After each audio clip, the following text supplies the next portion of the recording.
एक राजा बहुत बड़ा प्रजापालक था। हमेशा प्रजा के हित में प्रयत्नशील रहता था। वह इतना कर्मठ था कि अपना सुख, ऐशो आराम सब छोड़कर सारा समय जन कल्याण में ही लगा देता था। यहाँ तक कि जो मोक्ष का साधन है अर्थात भगवत भजन, उसके लिए भी वह समय नहीं निकाल पाता था। एक सुबह राजा वन की तरफ भ्रमण करने के लिए जा रहा था कि उसे एक देव के दर्शन हुए।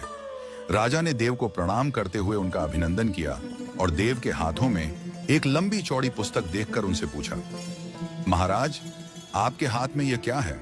देव बोले, राजन, ये हमारा बही खाता है जिसमें सभी भजन करने वालों के नाम हैं। राजा ने निराशा युक्त भाव से कहा, कृपया देखिए तो इस किताब में कहीं मेरा नाम भी है या नहीं। देव महाराज किताब का एक एक पृष्ठ उलटने लगे, परंतु राजा का नाम कहीं भी नजर नहीं आया। राजा ने देव को चिंतित देखकर कहा, महाराज, आप चिंतित ना हो, आपके ढूंढने में कोई भी कमी नहीं है। वास्तव में ये मेरा दुर्भाग्य है कि मैं भजन कीर्तन के लिए समय नहीं निकाल पाता और इसीलिए मेरा नाम यहाँ नहीं है। उस दिन राजा के मन में आत्मग्लानि सी उत्पन्न हुई, लेकिन इसके बावजूद उन्होंने इसे नजरअंदाज कर दिया और पुनः परोपकार की भावना लिए दूसरों की सेवा करने में लग गए। कुछ दिन बाद राजा फिर सुबह वन की तरफ टहलने के लिए निकले तो उन्हें वहीं देव महाराज के दर्शन हुए।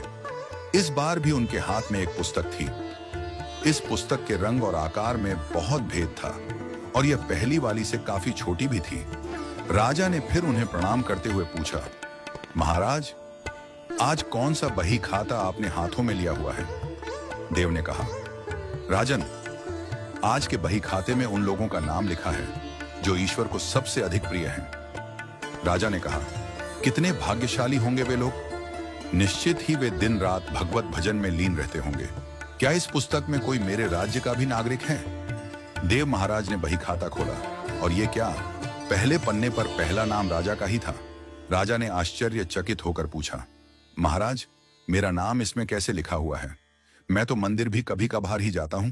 देव ने कहा, राजन, इसमें आश्चर्य की क्या बात है?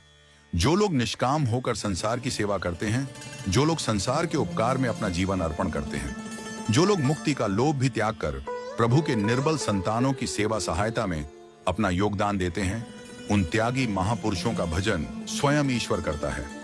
ऐ राजन, तू मत पछता कि तू पूजा पाठ नहीं करता। लोगों की सेवा कर, तू असल में भगवान की ही पूजा करता है। परोपकार और निस्वार्थ लोक सेवा किसी भी उपासना से बढ़कर है। राजन, भगवान दीन दयालु हैं। उन्हें खुशामद नहीं भाती बल्कि आचरण भाता है। सच्ची भक्ति तो यही है कि परोपकार करो, दीन दुखियों का हित साधन करो। अनाथ, विधवा, किसान व निर्धन आज अत्याचारियों से सताए जाते हैं। इनकी यथाशक्ति सहायता और सेवा करो और यही परम भक्ति है।